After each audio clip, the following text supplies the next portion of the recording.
Em nome do Pai, do Filho e do Espírito Santo. Amém. Ave Maria, cheia de graça, o Senhor é convosco.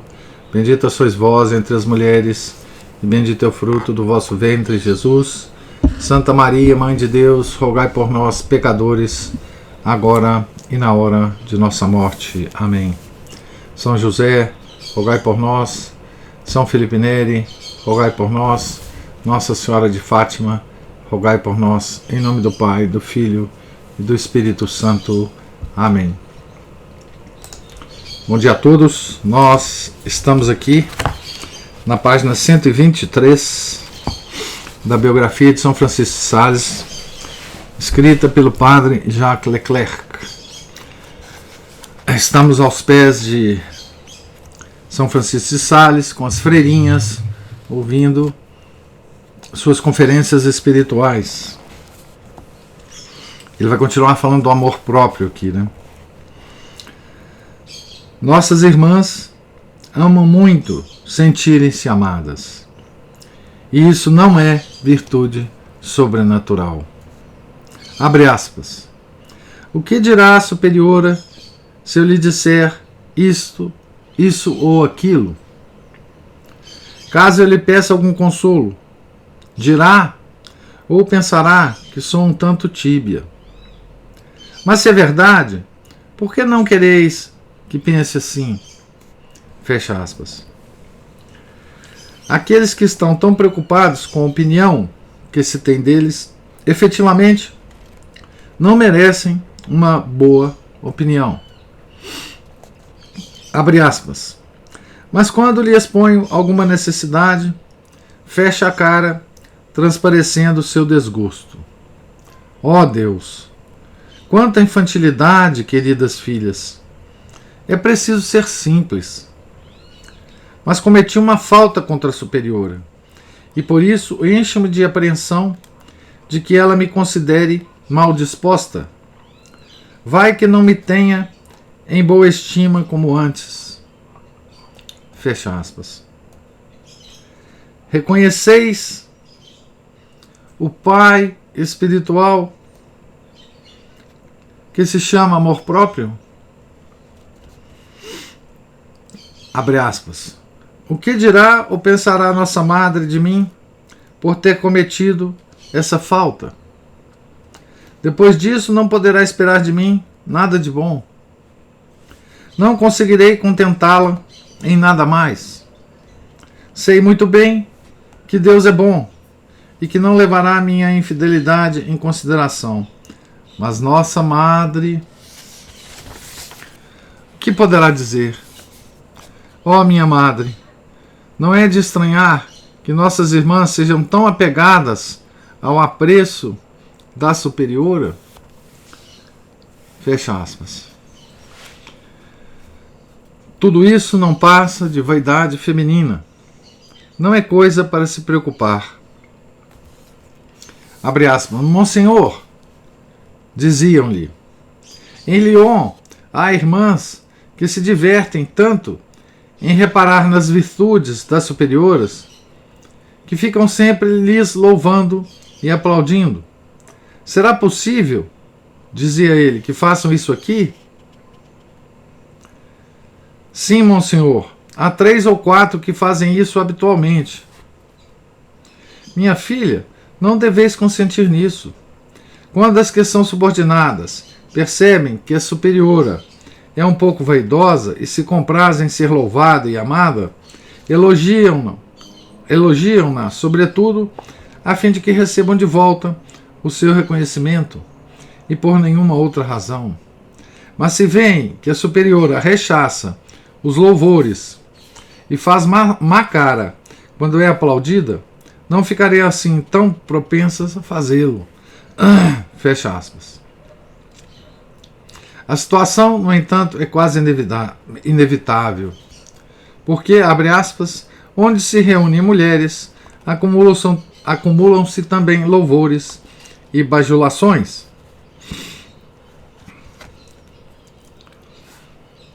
Vocês vejam que aqui existe inclusive fofoca entre as irmãs sobre as irmãs de outras casas da congregação, da visitação. Olha aqui a que ponto, né, chega São Francisco de Sales nas suas conferências espirituais, né? A que ponto a que detalhe de discussão, né, se chega nessas conferências com o nosso santo, né? E com que paciência ele trata isso tudo, né? Mas nossa madre é tão boa, impossível não se apegar a ela.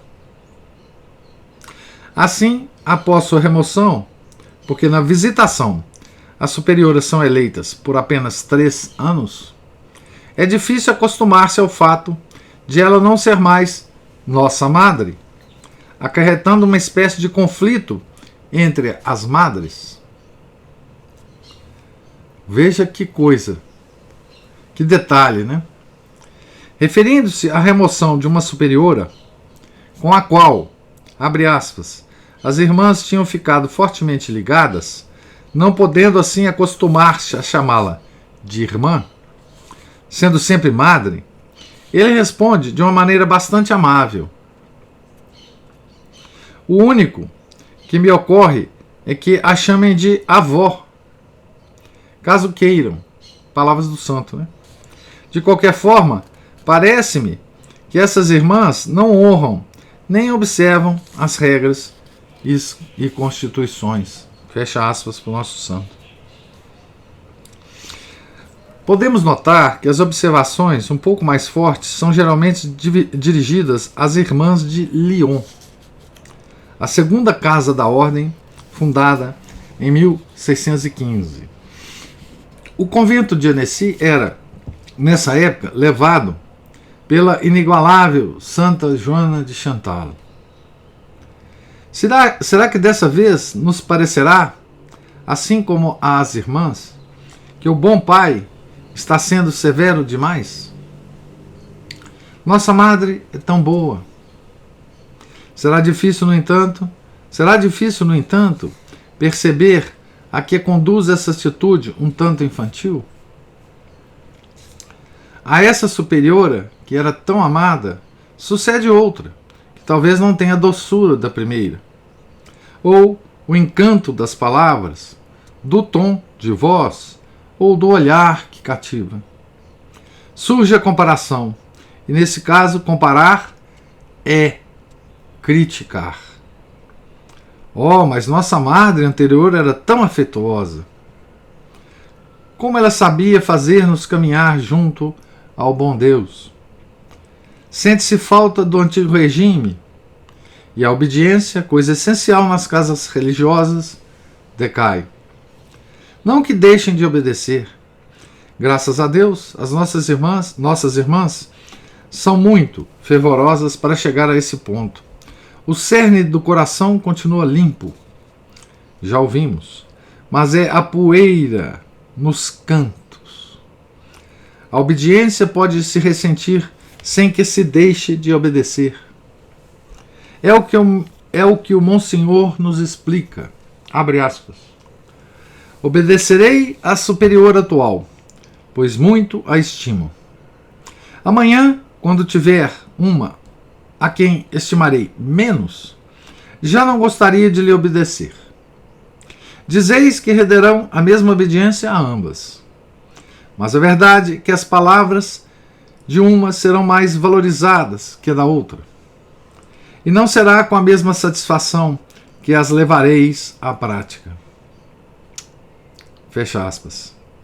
Percebem o matiz? Estamos lidando com almas delicadas, que o são inclusive em suas faltas, se é que podemos qualificar assim essas pequenezes. Abre aspas. Que fácil seria a obediência se quiséssemos obedecer somente às superioras que nos são agradáveis. Fecha aspas. E conclui. Abre aspas. Se Balaão foi tão bem instruído por uma jumenta Com muito maior razão, devemos crer que Deus, dando-nos essa superiora, fará que nos conduza conforme sua vontade, embora talvez não seja conforme a nossa. Fecha aspas. Balaão, hein? Que bela comparação, né? Com Balaão e a jumenta, né?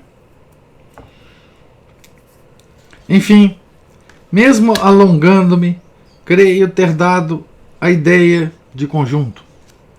Há ainda uma ou outra referência a superioras que apreciam muito ficar no locutório, abre aspas, com as pessoas do mundo, fecha aspas, ou a religiosas que possuem aquilo que dominaria contrição embaraçosa, permanecendo tanto tempo em confissão que toda a comunidade fica incomodada. Olha o que chama a atenção, né, da comunidade religiosa, né? Quanto tempo a freira passa na confissão com seu compadre, né, que confessa. Olha como elas observam tudo, né? Todos os detalhes, né? Da vida da comunidade, né? Quanto tempo cada freira passa diante do confessor, né? Se uma se alonga, toda a comunidade fica incomodada. Caso, abre aspas, a superiora vos peça para ser a última a se confessar, não significa que queira saber o que dizeis ou o que não dizeis. Fecha aspas.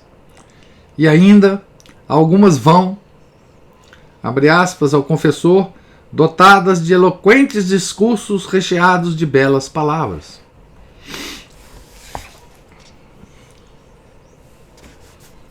Fecha aspas. Mais outra, e estou decidido a encerrar o item aqui, né, o autor dizendo: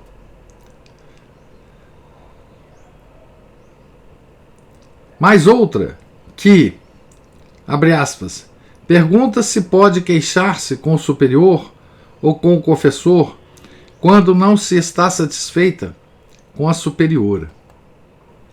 Minha filha, ó Deus, queixar-se? Não disse a Filoteia que, em geral, quem se queixa, peca? Pois bem, é tolerável a quem seja imperfeita queixar-se à superiora quando se sente mortificada por uma irmã. Mas não me resta nada a dizer quando a irmã se queixa com outra que a superiora lhe tenha mortificado, porque aquela que esteja inclinada a isso deve se emendar sem hesitar.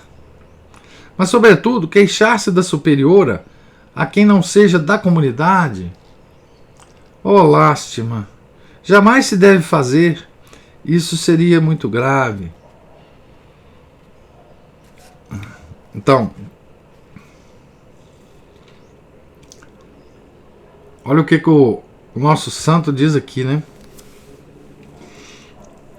Em geral, quem se queixa, peca.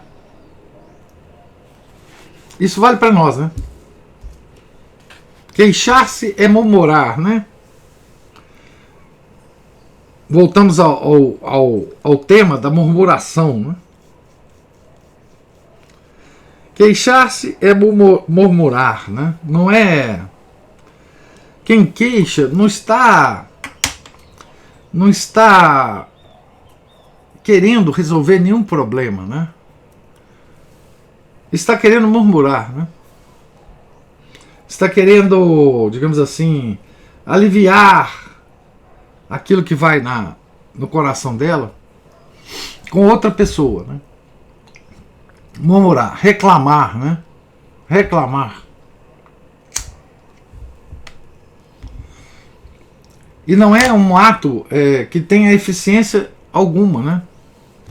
Não tem eficácia. Porque quem queixa não quer resolver o problema. que é só se sentir aliviada, acolhida. É mais um movimento, né, do amor próprio, né? Voltando ao nosso autor, né? O que nos parece agora? Devemos concordar que é encantador. Eis aí todo o mal que podemos encontrar observando essa querida congregação. Expressão entre aspas, né? E mesmo assim o Monsenhor não as bajula, sendo até mesmo rígido com elas. Percebemos o quanto essas irmãs são boas, ao mesmo tempo em que nos alegramos ao reconhecer, escondida por trás de suas pequenas falhas, toda a fraqueza humana, como a sentimos metida em nossa pobre natureza, impregnada em cada um dos nossos passos, presente no ruído de nossas palavras, gravada como um selo em todas as nossas ações. Fraqueza humana, né? Isso que em nós é brusco e rústico é delicado para elas, sem deixar que exista. É aqui onde eu queria chegar. Não são religiosas anônimas, com vestes fantasmagóricas, deslizando silenciosamente em claustros quiméricos. Lírios puros de brancura melancólica vão em direção ao céu sem nuvens. Uma virgem sorri em um canto do claustro, tendo no colo o menino Jesus. Do campanário da capela vão se sucedendo, hora após hora, um ritmo composto de notas leves e timbre fino, que pairam no ar durante o crepúsculo. Uma atmosfera de incenso faz sonhar com o paraíso. Vale notar que tudo isso podemos talvez encontrar materialmente na visitação, menos o verniz do fantasioso. Esse tipo de impressão pode ser até objetiva para algumas religiosas em determinadas noites de devoção, ou para certas pessoas piedosas que aí passem uma hora. Mas na vida do dia a dia, essas boas irmãs são simplesmente mulheres. Eu as reconheceria todas. São de minha família, irmãs do Pai comum, de quem vem nossa comum natureza. E se apesar da grande distância, eu me reconheço nelas, porque eu não ousaria olhar para o mesmo ideal ao qual dirigem seus olhares, que o nosso Senhor parece ter nos proposto também a nós. Sede perfeitos, como vosso Pai Celeste é perfeito. Então, assim, são essas palavras que o nosso autor conclui, né? Esse longo item, né? O item 3 dessa parte, né? Que tem como título: Por que razão as queridas filhas não são todas perfeitas? Esse é o título do item, né? Então, aqui, essas conferências, né, nos dão a oportunidade de penetrar no íntimo dessa congregação, né? Pouco tempo depois da sua fundação, em que o seu fundador instrui essas moças, essas mulheres, né, que aderiram a essa congregação, né, cuja regra é muito específica, né, que foi feita para que aquelas pessoas débeis que não conseguiriam seguir as regras mais rígidas das outras congregações existentes na época, né, que as congregações femininas eram muito rígidas na época, né, todas elas, em termos da vida religiosa, né? Então, São Francisco de Sales quis criar uma congregação de uma regra mais amena, né? Então nós temos a oportunidade, né, de conviver com essas mulheres, né, com as suas delicadas faltas, não é? Tá certo? E o nosso Monsenhor, com toda a paciência, instruindo-as, não é? Nessas pequenas faltas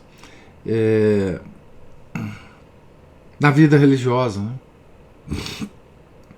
E ele narra aqui nesse último trecho, né, como é que a nossa imaginação pinta um quadro irreal, né, dessa convivência, né? Um quadro quase que angélico, né? Que não é real, né? Porque nós não somos anjos, né? Nós temos a tal fraqueza humana, né?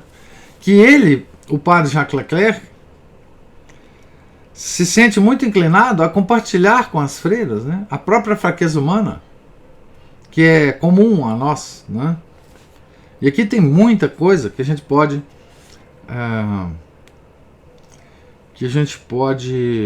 usar para a nossa vida, né? Tá certo? A gente pode se reconhecer, né? Se reconhecer nessas freiras, se reconhecer nas suas murmurações, as suas inseguranças, né? nas suas pequenas invejas, embora aqui do lado de fora, né, as invejas às vezes são muito mais elas surgem muito mais violentas, né? No caso de uma congregação religiosa, as coisas são mais delicadas, né? E portanto é mais difícil de perceber, né? Mas há pessoas delicadas aqui do lado de fora também, né? Que tem esse mesmo tipo de fraqueza, mas não nos parece assim, né? Porque são delicadas, né? Então agora o item 4, né? Como as queridas filhas devem morrer para si mesmas. Com esse item muito mais, né? Digamos assim, muito mais ligadas ao caminho da vida espiritual, né? Então, morrer para si mesmas. Abre aspas. Essa congregação, tal como as demais ordens religiosas, não é uma assembleia de pessoas perfeitas, mas de pessoas que desejam se aperfeiçoar. Não de pessoas que correm, mas de pessoas que querem correr e que por isso mesmo aprendem primeiro a andar com passos curtos, depois mais largos, depois mais ágeis e, por fim, já serão capazes de correr. Fecha aspas. A religião é um hospital. A religião aqui no sentido de ordem religiosa, vida religiosa, né? A religião é um hospital. Também podemos enxergá-la como, abre aspas, uma escola, onde se aprende a lição. Fecha aspas. Analisamos, talvez, não sem uma secreta malícia, tudo o que a natureza deixa mais ou menos dissonante na alma de religiosas fervorosas. Veremos agora o comentário que acompanha essa constatação, porque não nos enganemos, e talvez não tenhamos sublinhado o bastante. Abre aspas, a religião tolera que cheguemos aí com maus hábitos, paixões e inclinações, mas não que permaneçamos neles. Fecha aspas. Quem quer que ingresse na congregação, assim fará para mortificar fecha aspas. A perfeição não é outra coisa que, abre aspas, viver segundo a razão e não segundo suas inclinações ou aversões. Fecha aspas. Viver segundo a razão. Viver olhando fixamente, cara a cara, a realidade. E não segundo inclinações ou aversões, paixões, sentimentos, né? Não há lugar nessa vida, no caso da religião, da vida religiosa, para sentimentalismos.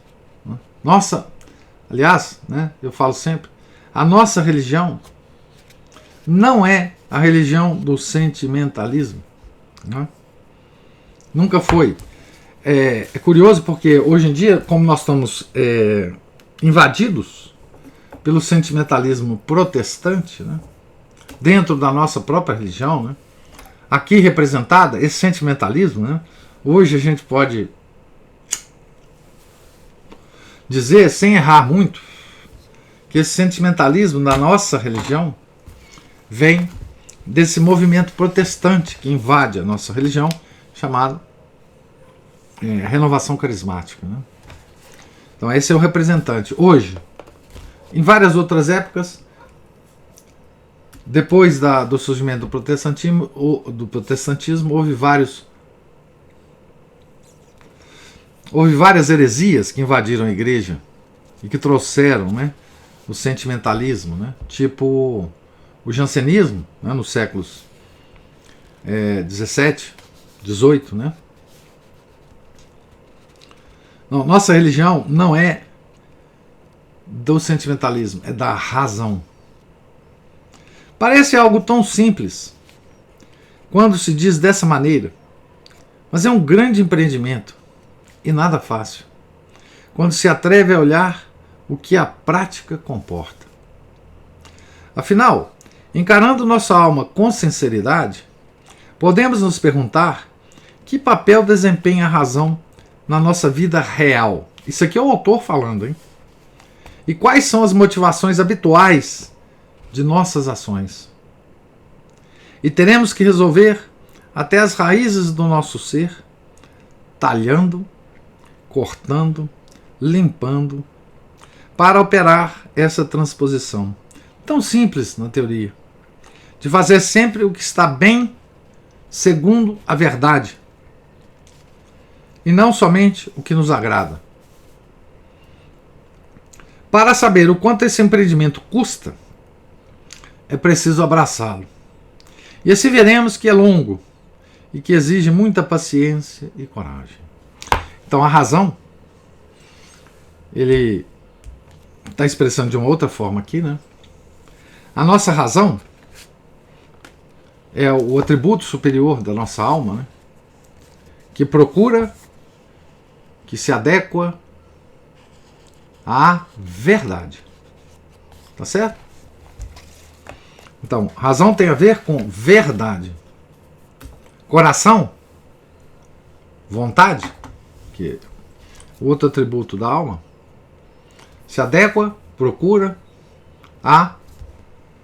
o bem. Né? Razão procura a verdade e a vontade, coração procura o bem. Né? Os dois atributos, né, da nossa alma.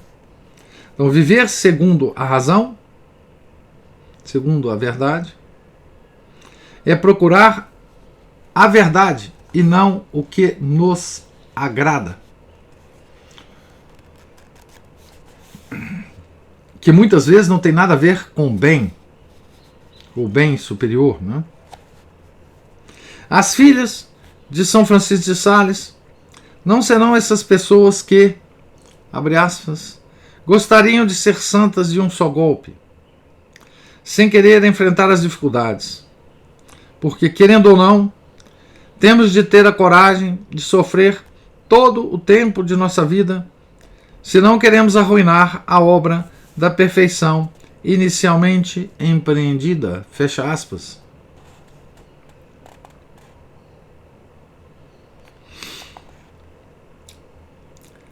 A vida cristã é um combate com um inimigo forte e poderosamente armado. Tanto melhor. Onde o perigo é grande, a vitória é gloriosa. Abre aspas. Minhas queridas filhas, pegai a espada da mortificação para matar e aniquilar vossas paixões. E mais valorosa será aquela que mais tiver o que matar. Fecha aspas. Se a natureza grita, que o faça, mas nada nos deve parar.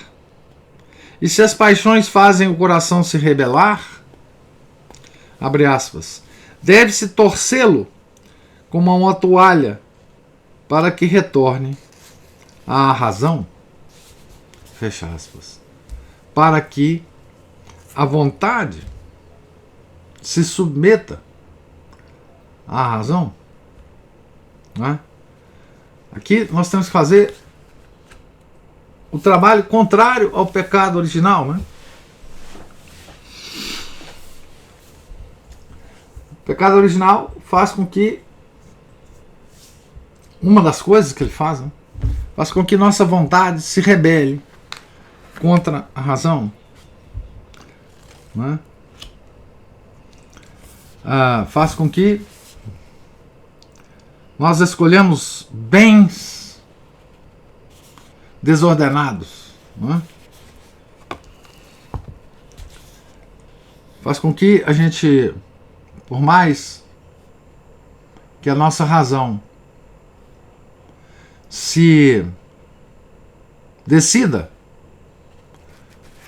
não é, por alguma coisa, a nossa vontade se decida por outra. Então, se as paixões fazem o coração se rebelar, coração aqui é a vontade, né?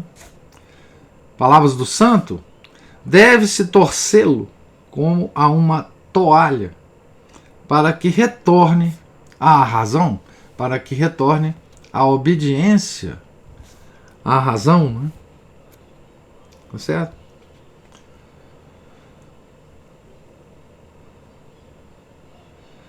Abre aspas. Queremos levantar um grande edifício, minhas queridas filhas, que é construir a morada de Deus em nós. Portanto, consideremos sinceramente se temos coragem e resolução suficiente para aniquilar-nos a nós mesmos e nos crucificar, ou mesmo para permitir que o próprio Deus nos aniquile e nos crucifique, reerguendo-nos para ser o templo vivo de Sua Majestade. Diga então, minhas queridas filhas, que nossa única pretensão deve ser unir-nos a Deus, como Jesus Cristo se uniu a Deus Pai na hora da cruz. Fecha aspas. Aqui eu pelo menos me lembro, né, daquelas palavras de São Paulo, daquelas expressões paulinas, né, que tanto marcou a nossa religião, né, que é crucificar o homem velho, né, para que nasça o homem novo, né, crucificar com Jesus Cristo o homem velho, né. O homem velho é isso, né. O homem velho é aquele dominado pelas paixões, aquele cuja razão se submete às paixões do coração, né? E a nossa religião, ela tem o remédio para isso, né? E qual que é o remédio? O remédio é a crucificação, né? Remédio amargo, remédio difícil de tomar, mas o único remédio, não há outro. Como Jesus Cristo se uniu a Deus Pai na hora da cruz, né? Então não há outro caminho, né? Quer dizer, nós nem sempre enfim, nós falamos isso da boca para fora, né? Muitas vezes. Eu falo isso da boca para fora, muitas vezes, né? Vou tornar a coisa mais pessoal, né? É fácil dizer isso. Quem lê atentamente as cartas de São Paulo pode dizer isso da boca para fora várias vezes por dia, né?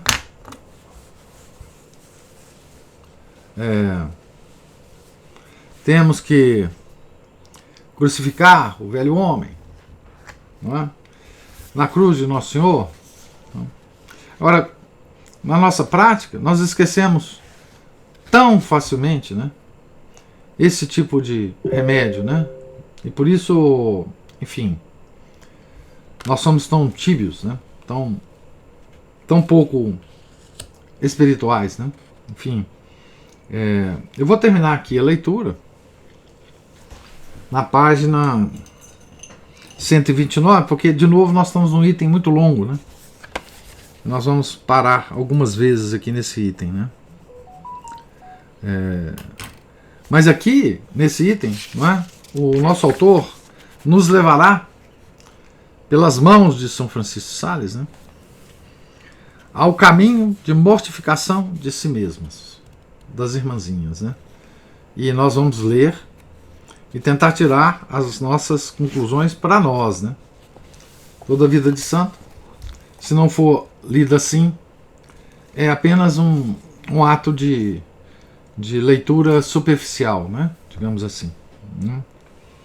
Então, como São Francisco de Sales instrui as suas queridas filhas como elas devem morrer para si mesmas, né? E aqui não nos iludamos, né, que esse caminho não é só das queridas filhas de São Francisco de Sales, mas é o único caminho que se nos apresenta. Não há outro caminho, né, infelizmente, para o nosso desenvolvimento espiritual, que não o caminho da cruz, né? E que é tão assustador, né? Tão assustador esse caminho que hoje a nossa igreja, depois da crise, né, pela qual ela ainda passa, ela suprimiu as cruzes, né, das igrejas. Ou, no máximo, tem uma cruz sem ninguém pregado nela. Ora, o que vale uma cruz sem ninguém pregado nela? Não é? Uma cruz sem ninguém pregado nela não vale nada. A nossa igreja é da cruz sem Nosso Senhor pregado nela. Hoje, né? Por isso também, né, adiciona uma grande dificuldade para nós, né? Quer dizer, como nós somos seres simbólicos, né, o nosso símbolo está degenerado, né? Quando a cruz existe, na maioria dos templos, né, Jesus não está lá, né? Jesus não está pregado nela. E, portanto, esse símbolo significa o seguinte, que nós também não devemos ser pregados nela. Então, aquelas palavras de São Paulo, tão queridas, né, da cristandade, da crucificação do homem velho, ela deixa de ter o símbolo para nos lembrar, né? Então, mais difícil ainda fica o caminho, né, da gente entender o que significa isso na prática da vida diária, né? O que eu estou dizendo é isso. Porque intelectualmente a gente pode repetir isso 1000 vezes, né? Mas o que significa isso na vida diária, né? Tá certo? Então, estou aqui na página 129, no meio dela, e gostaria de ouvir agora os comentários de vocês sobre a leitura de hoje. se houver. Eu não sei quanto ao senhor, mas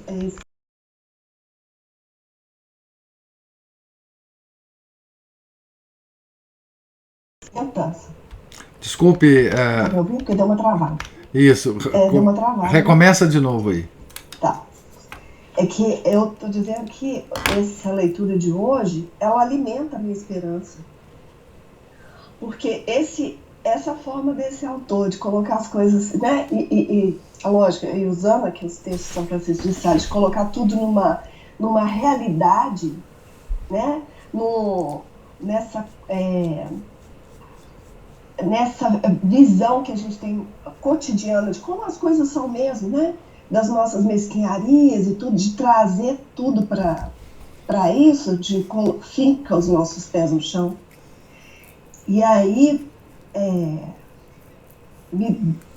isso me dá esperança, isso alimenta a minha esperança. E eu fico pensando o seguinte, que olha como que nós somos, né? Que quando a gente medita os mistérios do terço, a gente pede a cada mistério algo, não é mesmo? Então, a gente pede que a mortificação dos sentidos, que hoje é terça-feira, né? Os sons dolorosos. Isso, sétimo mistério. Aí vem a mortificação do orgulho, que nós tenhamos paciência com as nossas cruzes, né? Então, se nós estamos pedindo isso, nós temos que acreditar que Deus, se nós estamos pedindo, vamos acreditar que Deus nos dará. Isso. Né? E tem um trechinho dessa oração da Quaresma de São Miguel Arcanjo que eu gosto demais. Eu vou ler aqui, é bem pequenininho. Leia. Fala assim: defendei-nos, uma, como é que chama aqui? Súplica ardente aos santos anjos. Então, assim, fala assim: defendei-nos de nós próprios, da nossa covardia e tibieza, do nosso egoísmo e avareza, da nossa inveja e desconfiança, da nossa avidez de fartura, bem-estar e estima pública. Isso diz de mim demais. É claro. Então assim... Diz de nós todos. Pois é. Então, e olha, e a gente reza isso, e se a gente rezar isso com consistência, não rezar isso da boca para fora, você está conversando com Deus, está pedindo, está suplicando, chama de súplica, né? A gente está suplicando a Deus, então a gente deve acreditar que Ele nos dará isso. Isso. Se não plenamente neste mundo, que Ele nos dará isso em algum momento depois da nossa morte. Sim. E súplica ardente, né? Ardente. Com fogo, né? Isso.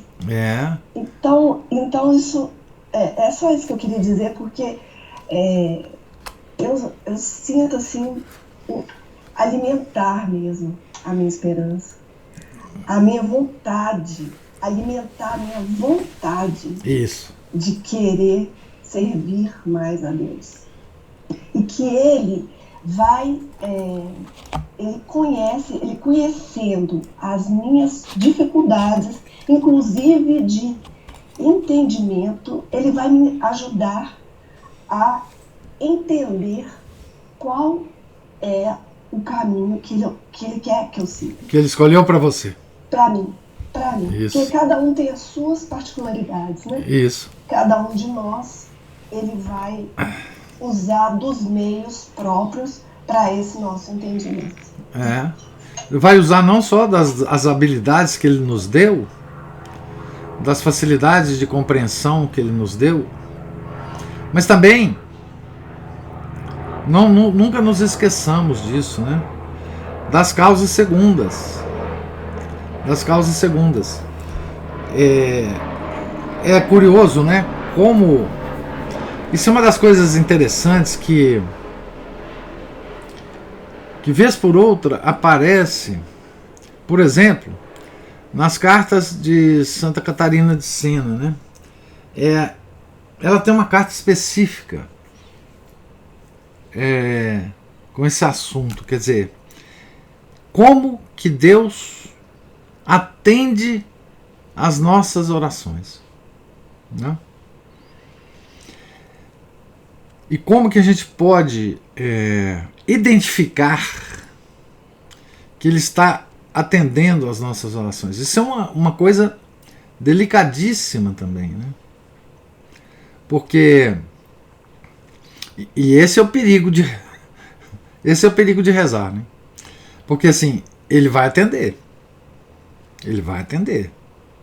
Se nós rezamos ardentemente, Ele vai atender. Agora, a gente pode não gostar, né, da forma com que Ele atende, né? As nossas mais baixas paixões vão se rebelar em relação a como que Deus atende as nossas orações, né?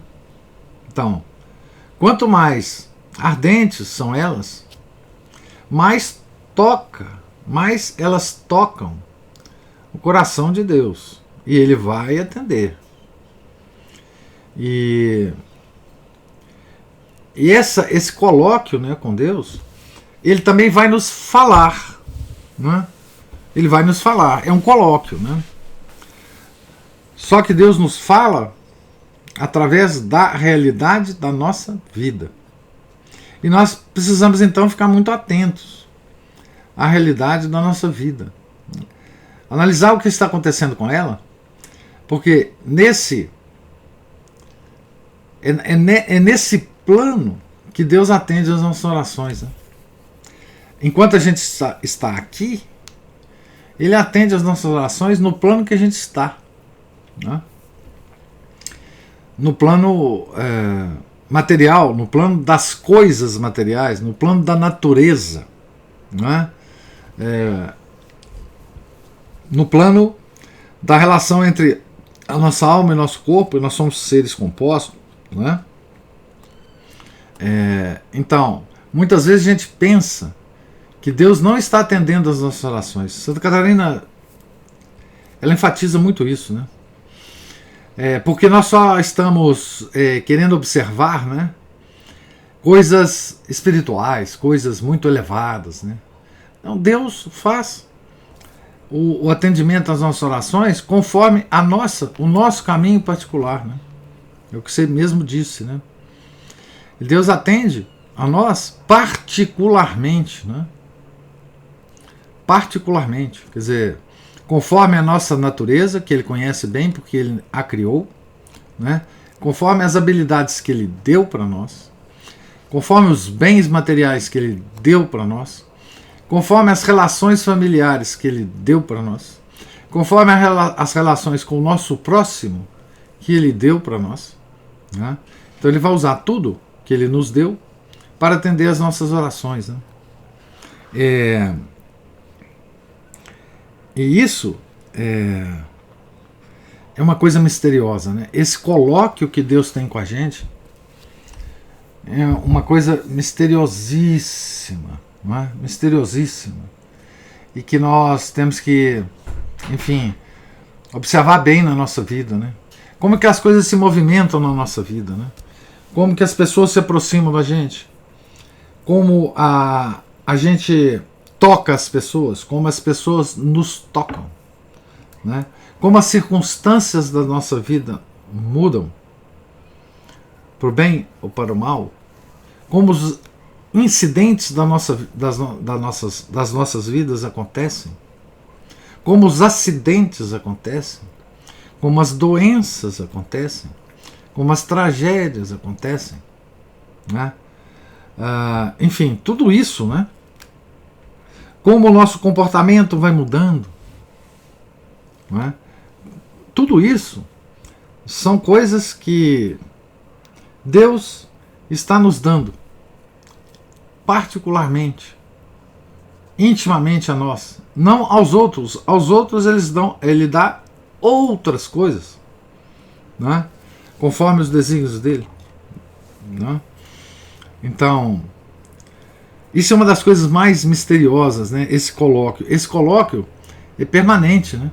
Ele não acaba com a oração, né? Deus não esquece do que a gente pediu na oração dele, na nossa oração, ao longo do nosso dia, Ele está sempre atento ao que nós pedimos a Ele. E o que está acontecendo na nossa vida naquele instante. Não é? E está nos dando o que nós pedimos. Mas sim, São Francisco de Sales, quem lê São Francisco de Sales, a tendência natural é a gente ter esperança. Não é? Como você sente agora com essa leitura de hoje, né? O caminho é duro, mas ele é cheio de pequenos diamantes que a gente vai encontrando no caminho. A gente tem que estar atento a eles, a esses diamantes, né? Obviamente, porque senão a gente perde. Mas ele está sempre espalhando pedras preciosas no nosso caminho, né? Só as pessoas atentas vão observar esses pequenos brilhos, né? Às vezes muito pequenininhos, nada espalhafatoso. E às vezes brilhos para nós e não para os outros. Nós temos que nos convencer de que a nossa relação com Deus é uma relação íntima, mas muito pessoal. Muito pessoal, né? Ele se relaciona conosco segundo, proporcional à nossa pessoa, às nossas necessidades, né? Mas muito bem observado, muito bem observado.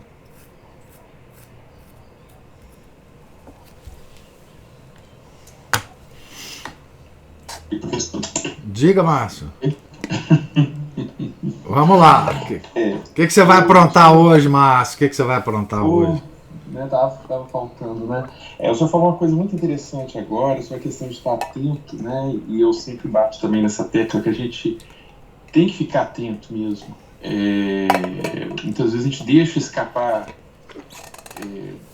causas segundas aí que nos encaminhem para o bem, ou às vezes deixa levar pelas causas segundas que não são de Deus, que nos levam para o mal. E tanto atenção no que a gente faz, no que a gente pensa, né, o tempo todo. O demônio também age em causas segundas, né? Sim, exatamente.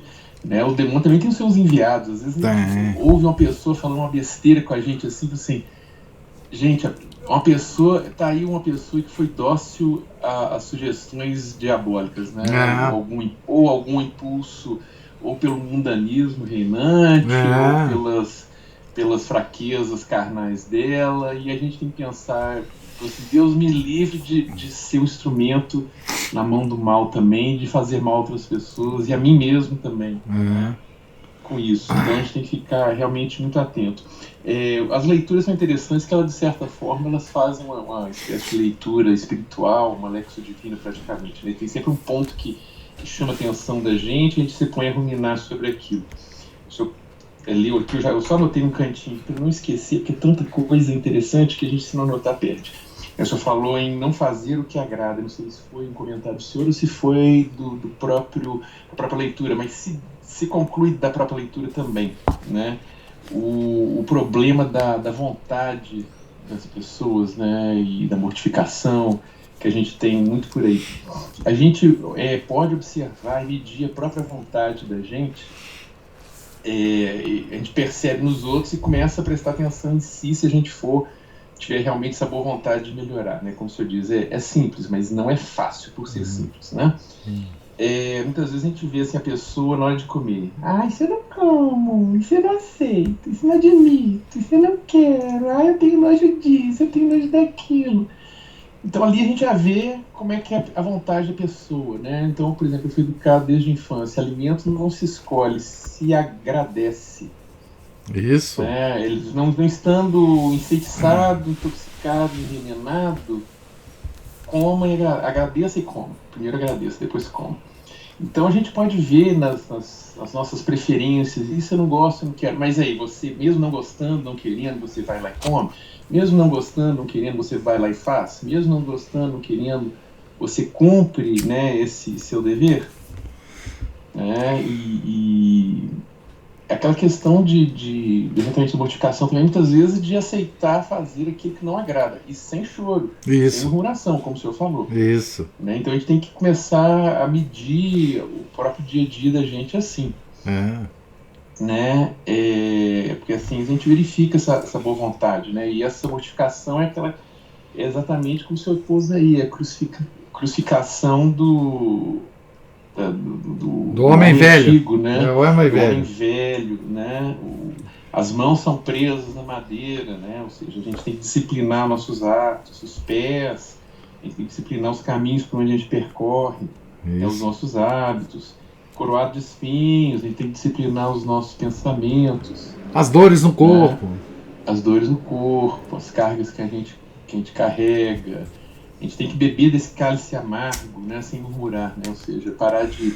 Não, eu só bebo se for limonada, se for caipirinha, se for vinho, Cabernet Sauvignon, safra 1740 e não sei quanto, né, pré-Revolução Francesa. Não, a gente tem que beber do cálice amargo, aceitar isso. Né? Eu tinha feito uma espécie de abstração uns anos atrás, justamente para aceitar melhor essas questões de mortificação e tudo mais, aquelas coisas que desagradam, né, ao amor próprio, às preferências pessoais. E aquelas que não aparecem só em dia santo e dia de jejum, não, né? Ou principalmente essas. Não, tudo bem. Mas né? essas são aquelas de preceito, né? O problema são as que ocorrem no dia a dia, né? Exato. Porque vê muita gente... Eu vou fazer um jejum de X dias, eu vou fazer isso, vou dar chicotada nas costas e tal. E às vezes não toleram a perda de um ônibus, gastar mais tempo na fila, ter que voltar para a repartição pública 10 vezes para resolver uma coisa que poderia ser resolvida em uma só. Né? E, bom, aí já pus minha parte, agora o resto do comentário é com você. Como se não... Se Deus não estivesse falando para nós nesses pequenos detalhes, né? No pneu furado, né? Na perda de dinheiro, às vezes, nos pequenos detalhes, né? Márcio, eu tinha normalmente uma resposta pronta. Muitas vezes aconteceu isso, né? Lá na universidade, na sexta-feira, né? Eu servia meu prato e não punha carne, né? E chegava na mesa, normalmente estava com vários colegas, né? Colegas da universidade, você pode imaginar quem são, né? O tipo de pessoa que é, né? Aí eles me perguntavam, né? Mas por que você não está comendo carne? Eu tinha uma resposta que, um pouco para chocar mesmo o pessoal, né? De propósito. Eu falei, eu não como carne, é porque a igreja manda não comer carne na sexta-feira. E isso causava um desconforto, mas assim, um desconforto para eles, né?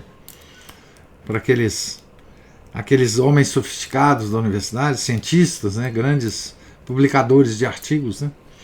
E eu achava muita graça nisso, eu tinha um certo prazer, né? Em causar esse pequeno escândalo, né, para a mente desse pessoal, né? Mas é um pouco isso, né? Assim, por que você está fazendo isso, né? É porque as circunstâncias estão me exigindo fazer isso. Eu não queria fazer, né?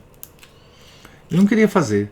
Aliás, eu mesmo, eu sinto uma grande irritação quando eu estou fazendo uma coisa, normalmente lendo um bom livro, e as coisas da vida interferem nessa leitura, sabe? Eu tenho que fazer alguma coisa, eu tenho que sair, eu tenho que comprar alguma coisa, eu tenho que resolver um problema aqui da casa, eu tenho que... Enfim, esse negócio me irrita profundamente, né?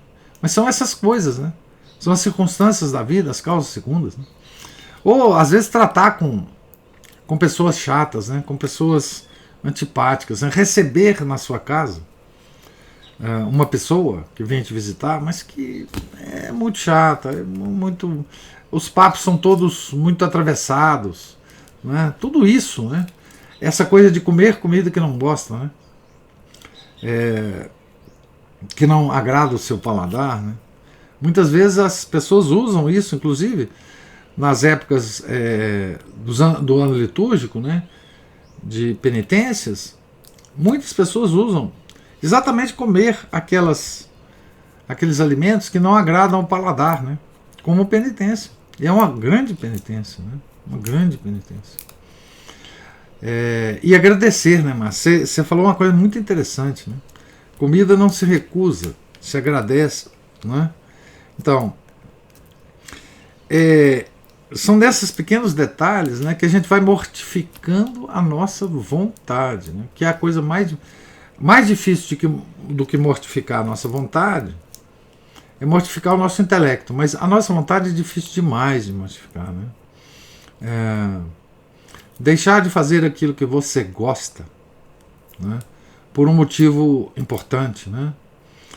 Aprender a ser obediente às circunstâncias, né? Porque quando a gente lê, né, como a gente está lendo, uma obra que envolve obediência religiosa, da vida religiosa, a gente normalmente tende a descartar isso e falar, não, mas eu não estou na vida religiosa, eu não tenho superior a quem obedecer, eu não tenho superior a quem obedecer, eu não tenho um prior que vai me chamar lá e falar, você não está obedecendo a regra. Mas nós temos tanta coisa a obedecer nesse mundo, né? Tanta coisa a obedecer, né?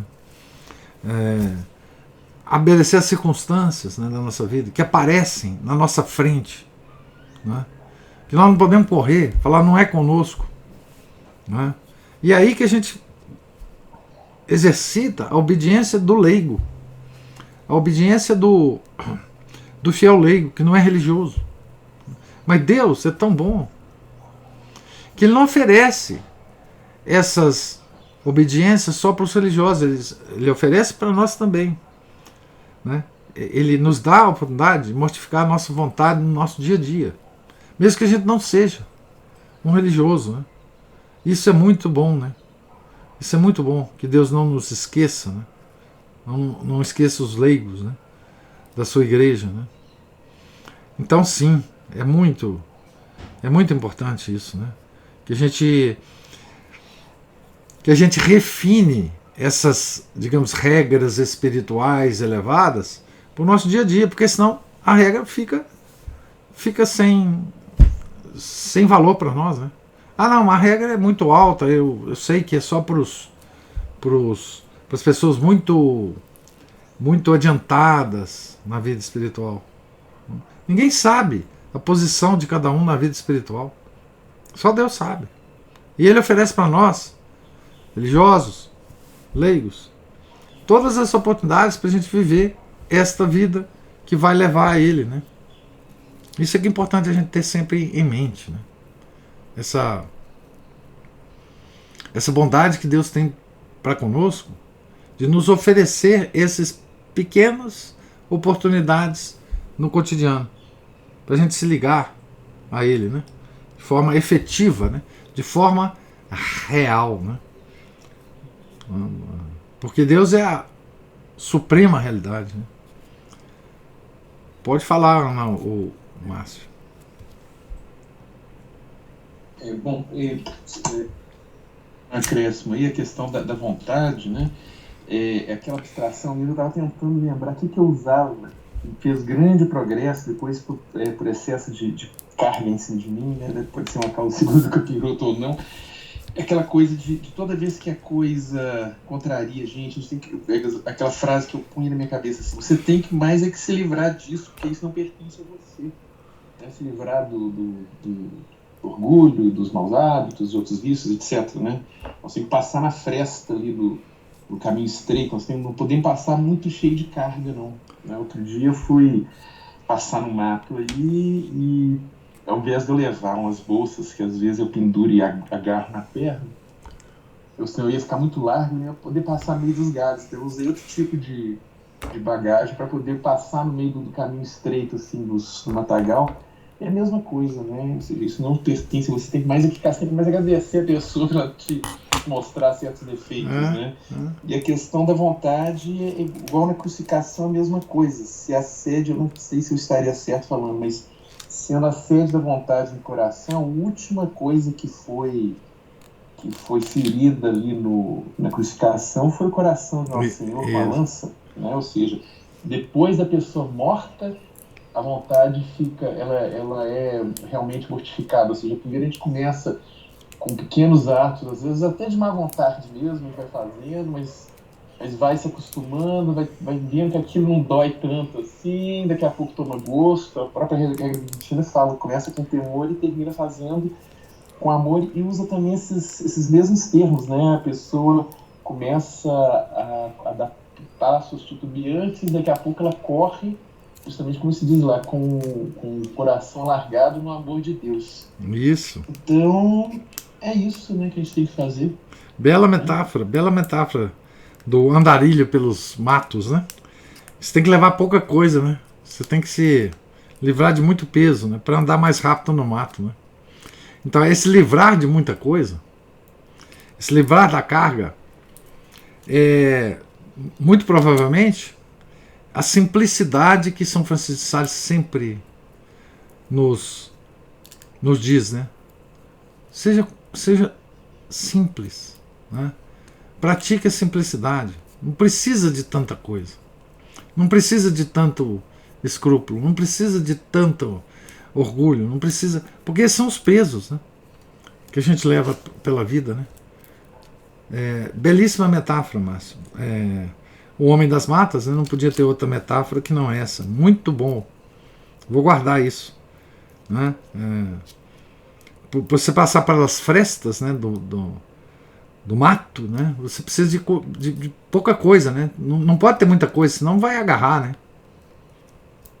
Muito bom, muito bem formulada essa metáfora, né? Vamos nos desvencilhar das coisas, dos pesos inúteis, né?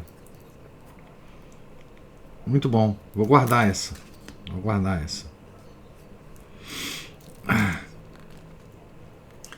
Mais alguma observação ou comentário? Então, gente, Deus lhes pague a presença, a paciência, os comentários. Nós estamos na página 129 e amanhã, se Deus quiser, retornaremos à nossa leitura. Tenham todos um santo dia. Fiquem com Deus. Em nome do Pai, do Filho, do Espírito Santo. Amém. Ave Maria, cheia de graça, o Senhor é convosco. Bendita sois vós entre as mulheres, bendito é o fruto do vosso ventre, Jesus. Santa Maria, Mãe de Deus, rogai por nós, pecadores, agora e na hora de nossa morte. Amém. São José, rogai por nós. São Felipe Neri, rogai por nós. São Francisco de Sales, rogai por nós. Nossa Senhora de Fátima, rogai por nós. Em nome do Pai, do Filho, do Espírito Santo. Amém.